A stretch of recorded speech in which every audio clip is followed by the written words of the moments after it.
La composta es un proceso natural de descomposición de materia orgánica que transforma residuos como restos de comida, hojas secas y otros desechos vegetales en un abono rico en nutrientes.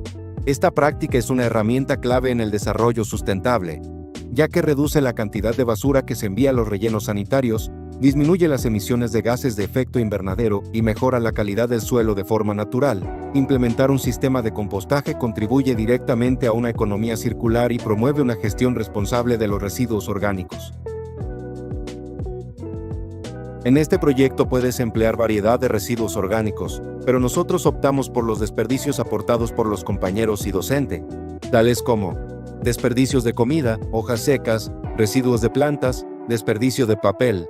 También aprovechamos residuos de café molido y cascarones de huevos, dejándose secar para que fuese más fácil de procesar en el molinillo que utilizamos.